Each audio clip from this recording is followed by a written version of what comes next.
Olá a todos e todas, bem-vindos ao Café Consciência, uma iniciativa do CBioclima com o apoio da Unesp e da FAPESP.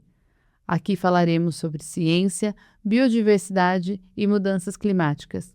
Eu sou Carolina Medeiros, jornalista do CBioclima. Prepare o seu cafezinho, nós vamos começar.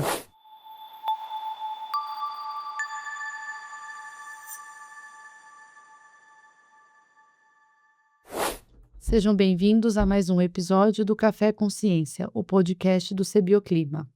Hoje a nossa entrevistada é a pesquisadora Kelly Zamudio. Kelly é professora do Departamento de Biologia Integrativa da Universidade do Texas, em Austin, e titular da Cátedra Dorff de Biologia Molecular. Ela obteve seu bacharelado em Zoologia pela UC Berkeley, seu doutorado pela Universidade de Washington e foi bolsista de pós-doutorado no Museu de Biologia de Vertebrados, da mesma universidade. Trabalhou na Universidade Cornell, onde conquistou sua titularidade e se tornou membro da Academia Americana de Artes e Ciências. Sua pesquisa concentra-se na origem e manutenção da biodiversidade de vertebrados, especialmente répteis e anfíbios.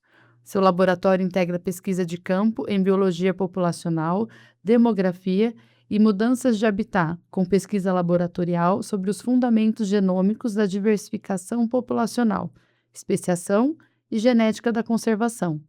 Seja bem-vinda, Kelly. Obrigada. Professora, como surgiu o seu interesse pela biologia, e em especial a questão da biodiversidade de vertebrados, no caso os anfíbios e répteis? Eu acho que eu sempre gostei de animais, desde criança. Eu fui criada aqui no Brasil, então, como, claro, nós temos uma biodiversidade imensa aqui, sempre fui exposta, acampando como criança, e eu acho que eu já cresci com interesse em bichos, em comportamento, em observá-los. E aconteceu que naquela época, a Jane Goodall, claro, estava fazendo todos os seus estudos já tinha feito, né, há várias décadas, seus estudos de chimpanzés na África, e eu vi aquilo como um sonho. E foi aí que eu comecei a pensar. Primeiro eu pensei, vou ser primatóloga, e logo já passou essa vontade, porque descobri outros bichos, né? E quando eu cheguei nos Estados Unidos para fazer a faculdade, eu conheci vários pesquisadores que estavam fazendo trabalho com lagartos na época, estudos de história de vida, de seleção sexual, e foi aí que abriu realmente o horizonte para mim, que eu vi o que era possível fazer, né, como professora. Que legal. E como que surgiu a oportunidade de estudar nos Estados Unidos?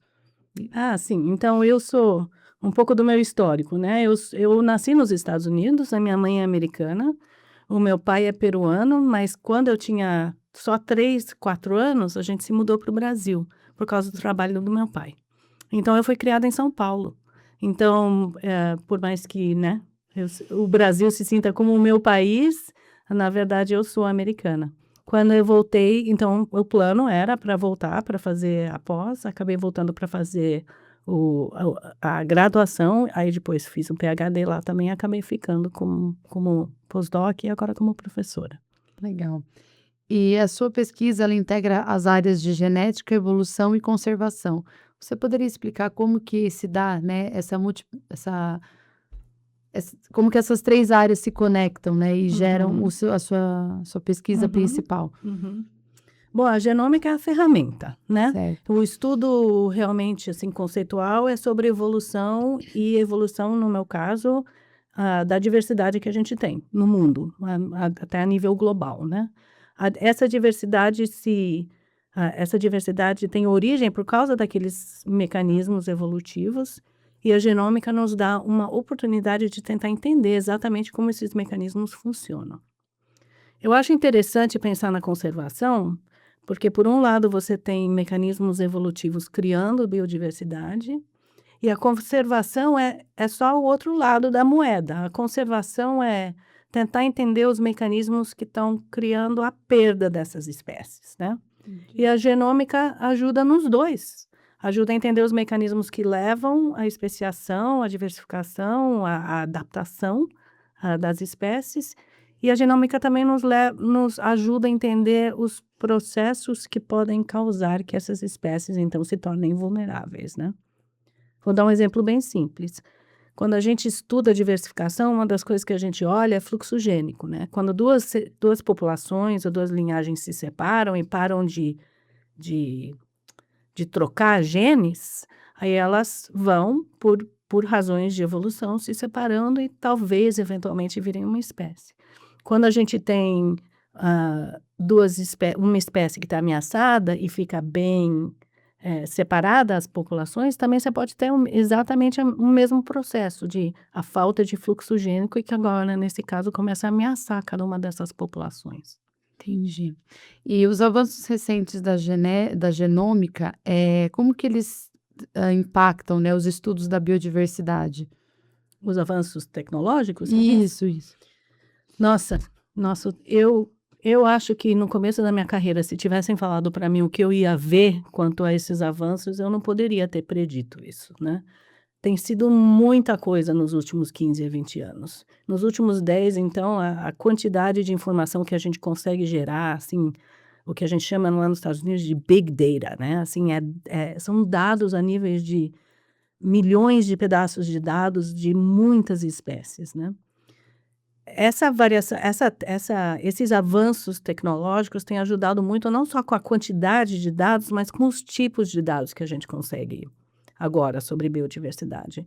E antes, toda essa genética, essa genômica, era focada em certos animais e plantas modelo, né? Aquelas que todo mundo estudava como modelos para tentar entender. Mas agora a gente consegue os mesmos tipos de dados até de animais silvestres, né? Então, é um avanço muito grande.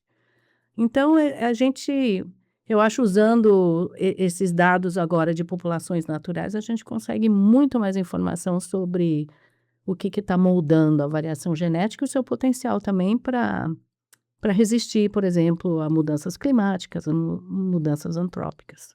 E como que todos esses dados, né, conseguem orientar, né, os estudos e as pesquisas para preservar as espécies ameaçadas, sejam elas de plantas ou animais. Uhum, exatamente. Então é mais ou menos esse raciocínio, que todos esses dados agora vocês conseguem ter uma dimensão melhor de como preservar essas espécies que estão ameaçadas. Isso. E mais importante é que os tipos de dados agora variam mais. Não é só a variação genética entre populações.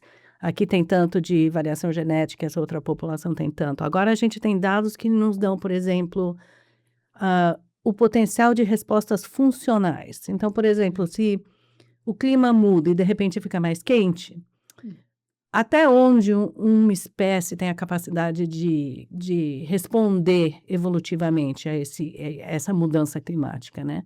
Nós temos agora a capacidade de identificar genes que são responsáveis por essa resposta evolutiva, né? Então, nos dá muito mais informação sobre a capacidade de diferentes espécies de serem resilient, como é que se diz? Resistentes ou resilientes? Resilientes, Uhum. entendi. E de que forma que as alterações provocadas pelas mudanças climáticas, né, que boa parte delas é provocada por ação humana, afetaram a diversidade genética dos animais que você estuda, que são os vertebrados? Uhum. Tem muitos exemplos já na literatura, não só do meu trabalho, mas de trabalho de muitos colegas, mostrando que mudanças antropogênicas, não só de clima, mas de uso de land use, do uso do habitat ou modificações de habitats naturais, fragmentação de populações que uma vez eram contínuas e agora estão mais isoladas. Tudo isso desencadeia esses mecanismos que eu descrevi antes, os mecanismos evolutivos. E a gente vê, em geral, quando essas coisas acontecem, perda de variação genômica, e aquela variação genômica que está ali é o que a espécie está contando com aquilo para poder responder a futuras variações climáticas ou do uso de habitat, né? Então, é como se fosse um ciclo negativo, sempre levando a espécie para perda de variação genética. Então, isso a gente vê bastante, heterozigosidade, né, que é uma medida de variação genética das populações, decai. As populações ficam mais e mais isoladas, o fluxo gênico é reduzido. E o número de indivíduos em cada população também fica menor, né, causando mais perdas de variação genética. Entendi. Uma das suas áreas de estudo envolve sistemas de acasalamento e seleção Uhum, sexual. uhum. O que que esses estudos podem dizer relacionados à evolução das espécies? Interessante, né. Anfíbios são o grupo de vertebrados que tem a maior variação, eu acho, de, sistemas, assim, de acasalamento, que a gente chama de mating systems, né, que envolve um monte de parâmetros, assim, não só como os animais se acasalam, mas os comportamentos que estão incluídos naquele processo. E eu acho que uma das coisas bem legais em estudar anfíbios, em particular os sapos e as rãs e as pererecas, os anuros, é que essa variação toda ajuda a explicar como é que as espécies se diversificam, né. Então, por exemplo, temos, na árvore filogenética dos anuros, nós temos vários exemplos de transições entre o tipo de girino que a espécie produz, onde o girino mora, como que os pais cuidam ou não dos girinos, e tudo isso leva a gente a entender melhor como é que as espécies e os grupos e os clados de anuros foram se diversificando quanto a esse sistema reprodutivo. Entendi. E só para eu ver se ficou um pouco claro, no sentido de que a gente pode dizer que os estudos genéticos, né, e genômicos que você realiza também podem ser aplicados nesses outros estudos da questão sexual e de reprodução dos anuros, ou são coisas que não tem como um estudo, contemplar o outro? Não, são relacionados, eu acho. Eu acho que tem a área de conservação e a genômica de conservação que se preocupa um pouco mais com populações, né. Tá. Agora, ao nível do indivíduo, a gente sabe, por exemplo, que existem espécies que são mais vulneráveis e, às vezes, a adaptação deles quanto à reprodução contribui a essa vulnerabilidade, né. Então, eu acho que não são desconectadas, porque cada espécie tem seus traços, né, o que elas evoluíram, seja exatamente como elas vivem, o que que elas comem, como elas se reproduzem. E esse conjunto todo de traços faz com que aquela espécie tenha uma característica quanto a mudanças antrópicas, né. Então, eu acho que as 2 coisas são relacionadas. As perguntas que a gente faz no meu laboratório sobre sistema de acasalamento e seleção sexual são ciência básica, né, a gente se interessa porque o que que está levando a um indivíduo macho ter sucesso na reprodução, né. Essas são as perguntas sobre fitness e sobre comportamento que levam ao sucesso, né, reprodutivo de certos indivíduos. Mas aquilo tudo, aqueles traços das espécies também importam para a figura maior, né, pra conservação. Entendi. E voltando na questão da reprodução dos anfíbios, como você acabou de mencionar, vocês têm uma pergunta central que é tentar entender aonde está o sucesso. E Uhum, vocês já têm alguma resposta, alguma previsibilidade? uhum, uhum.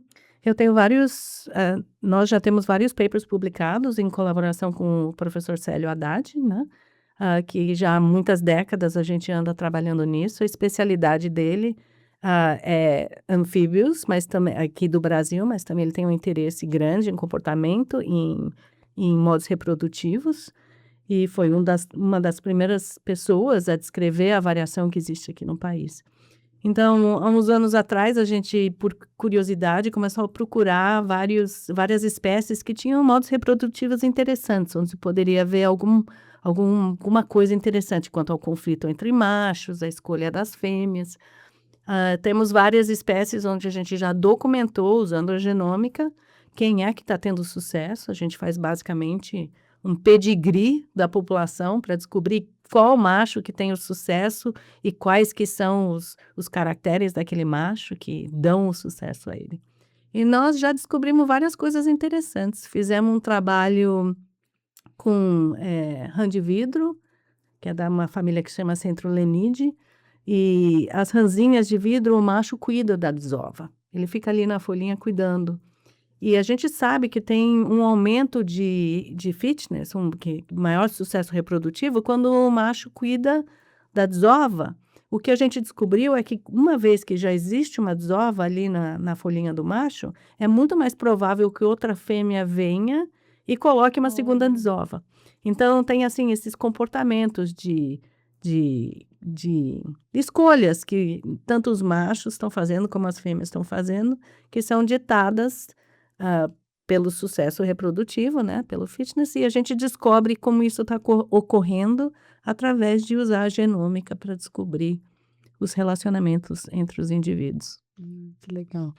E você mencionou que o professor Célio, né, foi um dos primeiros pesquisadores, né, a estudar essas questões dos anfíbios, né, no Brasil. Existe alguma diferença entre os anfíbios aqui do Brasil e da região onde você atua como pesquisadora, nos Estados Tem Unidos? muitas. Bom, a variação, a biodiversidade total nos Estados Unidos de anfíbios é bem mais baixa que aqui, né? Existe, como em vários grupos taxonômicos, uma maior abundância de espécies, nos trópicos. E também a variação em modo reprodutivo é muito mais alta no que você vai chegando aqui nos trópicos, né? Então existe essa essa mudança latitudinal. E é por isso que eu trabalho aqui com o Célio, porque os modos reprodutivos interessantes estão aqui. Entendi. A ciência, hoje em dia, a gente pode dizer que ela funciona muito melhor quando acontecem essas colaborações internacionais. Como que você avalia, né, essa parceria, né, de pesquisadores de diferentes países, né? Acho que uma das coisas é justamente essa que você mencionou Hum, anteriormente. Você ter contato com uma população que não tem aonde você atua todos os dias, mas uhum, queria ouvir um pouco mais como que você vê essa questão das uhum, colaborações internacionais, uhum. professora. Nossa, eu acho que para minha carreira foi a coisa mais importante, é poder desenvolver esses tipos de colaborações internacionais, né. E eu acho que para funcionar isso bem, e eu acho que a gente tem feito isso bem aqui, com a nossa colaboração, tem que ser uma troca igual, sabe, tem que ser uma troca onde ambos os grupos estão beneficiando por essa troca, todo mundo recebe algum benefício, seja, a exportação de conhecimento, exportação de técnicas, exportação de conhecimento sobre as espécies, e tudo isso faz com que a nossa ciência fique muito mais rica, né, muito mais rica, muito mais, integrativa. Então, por exemplo, eu estudo espécies nos Estados Unidos de anfíbios também, e répteis. E tem várias questões lá muito interessantes também. Mas no caso da colaboração aqui com os sistemas de acasalamento, lá eu não poderia fazer a mesma coisa, Certo. né. Eu faço muito trabalho genômico no meu laboratório, né, e tento usar a genômica para responder perguntas não só sobre biodiversidade e especiação, mas também sobre conservação. E isso não seria possível a gente fazer tanto aqui, talvez, e a contribuição do meu laboratório é poder receber brasileiros também que vêm coletar dados, lá no Texas e depois trazer de volta esse conhecimento de análises e interpretação dos dados, né. Então eu Entendi. acho ótimo essa troca, né, essa troca de informação, de experiências e de poder fazer coisas juntas, porque faz tudo ficar muito mais exciting, né, muito mais Prazeroso. prazeroso, exatamente. E como você tem o contato com os pesquisadores, tanto dos Estados Unidos quanto do Brasil, acredito que você tenha, uma diversidade, né, com você já trabalhou com diferentes pesquisadores nos 2 países, como que você avalia essa questão da conservação, né, da biodiversidade, das mudanças climáticas em diferentes regiões do mundo? Hum, Como que acontece essa preocupação? É igual, é diferente? Quais são as hum. semelhanças? Bom, nossa, essa é uma pergunta interessante. O problema é global, a gente sabe isso, né, não existe um lugar no mundo onde agora não sejam a biodiversidade não seja afetada de alguma maneira por mudanças, né.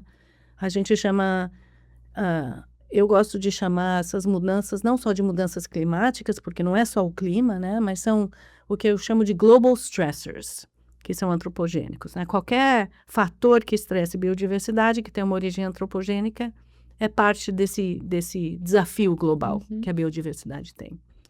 Quanto à conservação e como isso está acontecendo em diferentes países, pelo menos na minha experiência aqui no Brasil e nos Estados Unidos, ou na América Latina, mais geralmente, onde eu tenho trabalhado, e na América do Norte, eu acho que as pessoas têm o mesmo nível de preocupação, conhecimento de que o problema existe, né? Agora, claro que países mega diversos que nem o Brasil tem muito mais que fazer, porque a variação total de biodiversidade é muito mais alta. E cada país tem suas políticas, seus desafios quanto a como se implementa a conservação. Mas eu vejo que, como você comentou que a ciência agora é uma experiência internacional, internacionalizada e global, a conservação também tem que ser. E eu acho que mais e mais estamos caminhando a esse ponto, né? Que as pessoas juntas, com diferentes experiências, com diferentes técnicas, talvez, com acesso a diferentes recursos, possam juntamente tentar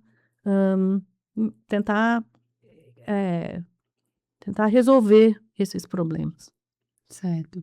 Então a gente pode dizer que a questão dos estudos genômicos, eles estão mais relacionados à questão das conservações das populações. É isso? Não necessariamente. A genômica, como ferramenta, a gente usa para todos os tipos de estudos, né? Tem gente usando genômica e nós também para estudos de ciência básica. Entender, por exemplo, como que espécies surgem, quais são os processos exatamente a nível do genoma, a nível molecular, que levam a uma espécie ficar diferente de outra, né? Então, isso é estudo básico. A conservação a genômica entra no estudo da conservação porque ela também tem utilidade nesse âmbito, né? A gente usa também para tentar entender os processos que estão ameaçando aquelas espécies. Então, é igualmente útil nas duas áreas, né? Não é só um ou outro. Entendi. Professor, uma das coisas que a gente tem aqui no nosso podcast é ouvir dos nossos entrevistados uma dica de livro, de filme ou de série que você gostaria de compartilhar com os ouvintes. Não precisa ser sobre mudanças climáticas ou sobre os seus assuntos de estudo, genômica, questão dos anfíbios, pode ser. Um livro que me chamou a atenção recentemente é um livro que chama Nature's Best Hope. A Melhor Esperança para a Natureza, seria assim uma tradução livre. O autor chama Douglas Tallamy, e o que eu gostei desse livro é que ele fala sobre coisas que a gente pode fazer para proteger a natureza, que são coisas individuais que a gente pode fazer, são decisões pessoais que a gente pode fazer e que, em conjunto, elas podem ter um efeito grande. Eu acho que, às vezes, a população, quando pensa em conservação, mudanças climáticas, a gente ouve na mídia todo mundo falando sobre como estamos num tipping point, né? Nós estamos num ponto perigoso, que não vai ter volta, e as pessoas ficam desanimadas.